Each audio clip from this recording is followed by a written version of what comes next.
Alors, allez avec vous, Garay Girassi, on parle des boursiers. Je l'ai annoncé tout à l'heure. Le SNAB qui pointe des situations irrégulières, douteuses et frauduleuses.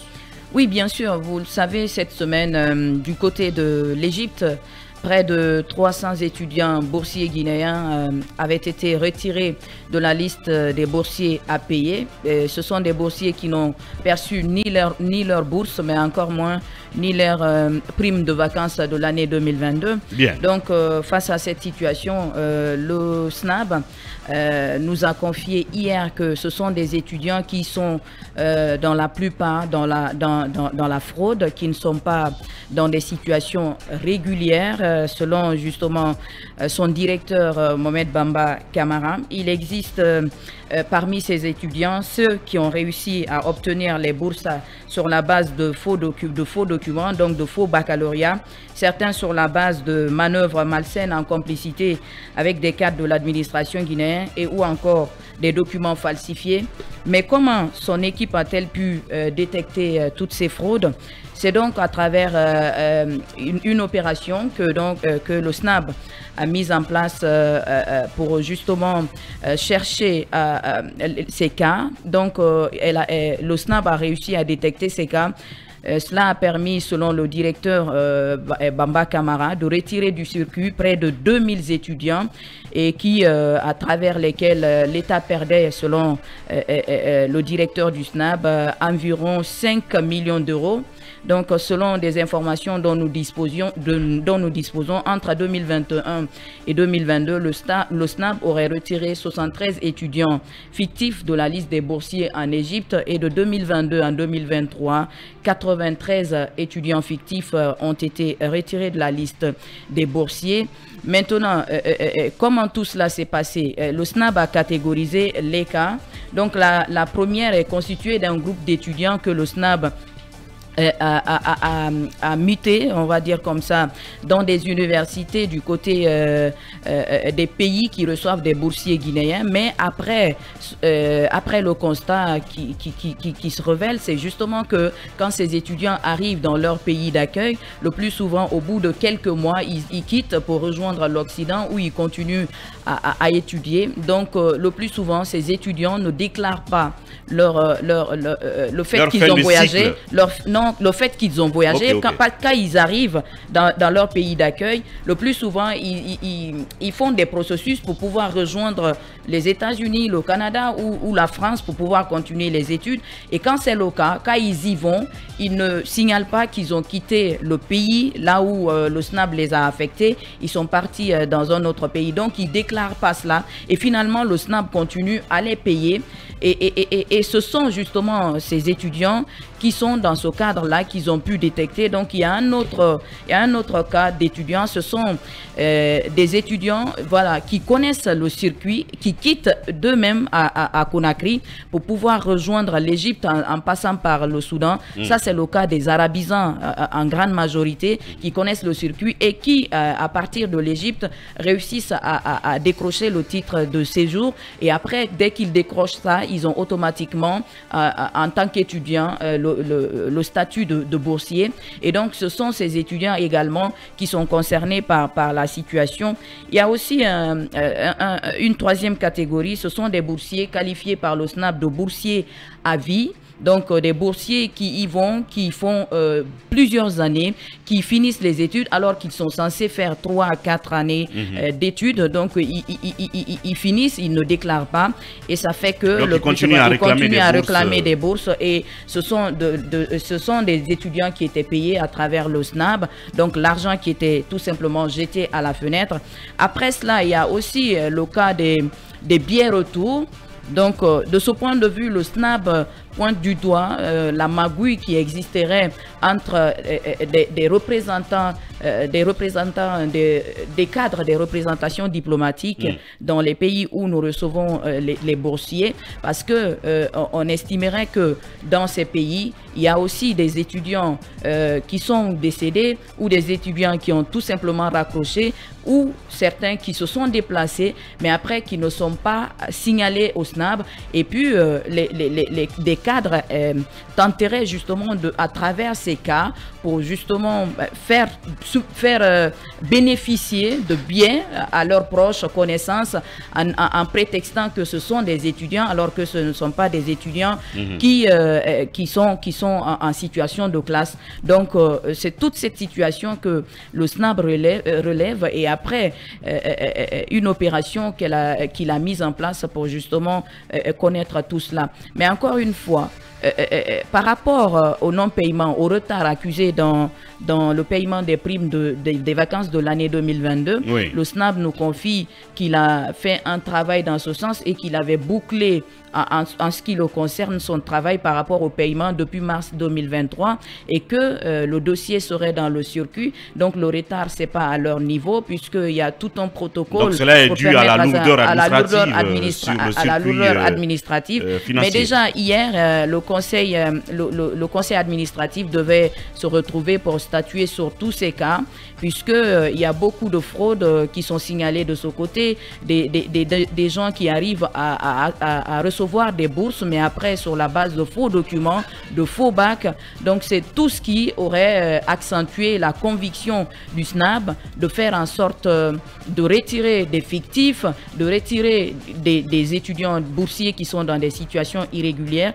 Et donc le SNAB martèle qu'il va continuer à faire cette opération puisque moi-même j'ai vu en tout cas le travail qui était en train d'être fait par l'équipe du SNAB pour justement continuer à dénicher, pourquoi pas, ces cas de fraude. Bien. Merci Diarra Guirassy pour toutes ces explications. Et en termes de récupération donc, de fonds à travers cette action, combien le SNAB fait gagner donc au Trésor, parce que c'est important qu'on le sache. Et oui, évidemment, sans doute. Il a parlé d'environ 5 millions d'euros que l'État perdait à travers ces et donc l'État récupérera à travers donc, cette action qui a consisté donc à élaguer le fichier, le répertoire. Oui, Emmanuel, là-dessus. C'est une opération très importante. Si l'État peut récupérer 5 millions de dollars à travers des paiements frauduleux qui étaient effectués, c'est à saluer, c'est à encourager. Mais moi, je me pose quand même un certain nombre de questions. C'est qui détient le fichier central des boursiers? Parce que quand on dit que des étudiants peuvent y entrer avec un faux bac, finalement, par quelle porte on devient boursier guinéen? Qui atteste que M. Wouri est admis en qualité de boursier? De boursier de l'État. Est-ce que n'importe qui peut inscrire un Guinéen comme boursier de l'État? Où est ce fichier central? La deuxième question que je me pose, c'est par rapport à ces étudiants qui se déplacent. Est-ce que dans les administrations consulaires, diplomatiques, à partir desquelles les étudiants perçoivent leur bourse, est-ce que là-bas, on n'est pas au courant qu'un étudiant s'est déplacé? Parce que, à ce que je sache, ce sont les consulats, ce sont les ambassades qui payent ces bourses. Généralement, les étudiants viennent à l'ambassade récupérer leurs enveloppes. De façon physique? Oui, généralement. Ils viennent récupérer leurs enveloppes. Oui. Alors, comment est-ce que quelqu'un s'est déplacé, il a quitté un pays, il est parti dans un autre, et cette ambassade n'a pas signalé que cet étudiant n'est pas venu récupérer son enveloppe durant tel nombre de mois, durant tel nombre d'années. Chaque année, l'État envoie. Ça ne revient pas. Le titulaire n'est pas là. Mais la bourse est quand même payée. Qui détourne cet argent? Où s'arrête cet argent? Est-ce que l'argent là est transféré à l'étudiant là où il est? Ou alors est-ce que tout simplement on le garde, on le bouffe et parce que l'étudiant n'est pas venu récupérer la bourse? L'autre question aussi c'est comment est-ce qu'on peut, en fait, toutes ces listes-là, quand Diarra vous parle d'étudiants qui viennent, qui quittent la Guinée de leur initiative, qui y vont, et après qui obtiennent des titres de séjour et qui entrent en tant que boursiers guinéens, comment cela se fait également? Parce que si les étudiants, les boursiers... Mais alors que pour être boursier, il faut déjà passer des examens en Guinée, être reconnu lauréat, classé, être reconnu lauréat, et bénéficier, être reconnu boursier et officiellement être envoyé par l'État guinéen. Ça c'est en dehors des trucs de recherche, non? Non, attention, pour l'essentiel, ceux qui quittent ici, les étudiants, la plupart de ceux qui se plaignent là, quittent ici soit après avoir obtenu le bac, ils partent en qualité de boursier, soit ils ont des projets de recherche, des projets d'études qui sont financés là par le ministère de l'Enseignement supérieur. Il y a cette catégorie-là. Mais là, on parle d'étudiants boursiers que l'État a envoyés. Mais quand on a envoyé des étudiants et que d'autres peuvent quand même entrer par d'autres canaux, moi j'ai envie de dire, ce n'est pas de la faute de ces étudiants. C'est pas de leur faute. Cette administration centrale qui gère ces fichiers, cette liste des boursiers, c'est lui qu'il faut frapper par le fouet par lequel on est en train aujourd'hui de frapper ces étudiants qui attendent des mois durant, parfois toute l'année scolaire, sans percevoir leur bourse, parce que tout simplement une administration corrompue a fait entrer des gens qui ne doivent pas y entrer. Quand quelqu'un qui n'est pas étudiant obtient un billet d'avion en qualité d'étudiant, est-ce que c'est de la faute des étudiants, les pauvres étudiants qui sont dans les universités? Il faut qu'on se dise la vérité. Mais c'est une administration corrompue, et cette administration-là, c'est là qu'il faut fouetter. Ce ne sont pas les étudiants qu'il faut fouetter avec ces fouets. Parce que c'est un travail qui est fait, qui est important, mais je pense qu'au-delà d'exclure ces étudiants frauduleux, cette administration qui leur a permis d'entrer pour chaque catégorie d'étudiants.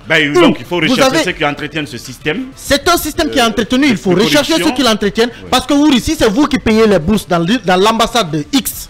C'est vous qui payez les bourses. Vous pouvez payer une bourse à un individu durant 10 ans.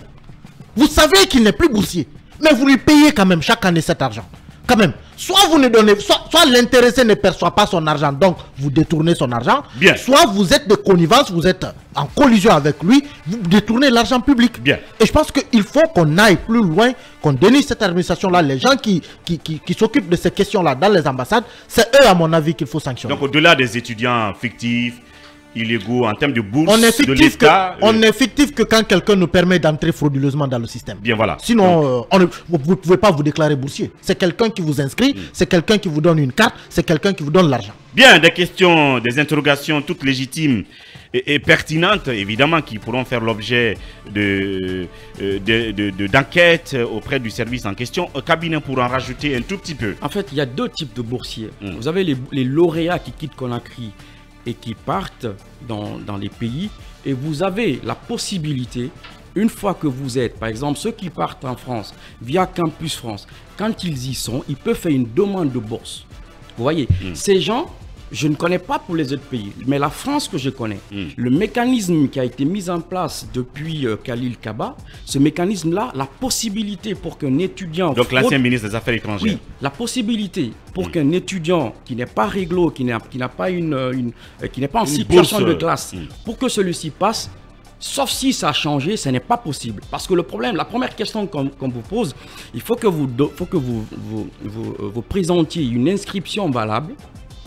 Et pour que votre bourse soit acceptée et qu'on vous la verse, il faut que, au bout, à la fin de l'année, que vous ayez validé votre formation. Donc, ça fait que on ne peut pas incriminer ces étudiants aussi comme ça. S'il y a des gens à l'intérieur des ambassades qui font passer des étudiants frauduleusement, mais c'est eux. Comme Emmanuel l'a dit. Exactement, comme Manu l'a dit. Donc on ne peut pas, parce que je ne pense pas, je ne connais pas pour les autres pays. C'est très performant, le système est très performant. Pour que vous y passez, vous voyez par exemple, le ministère de l'Enseignement supérieur a lancé les programmes de 5000 PhD et Master.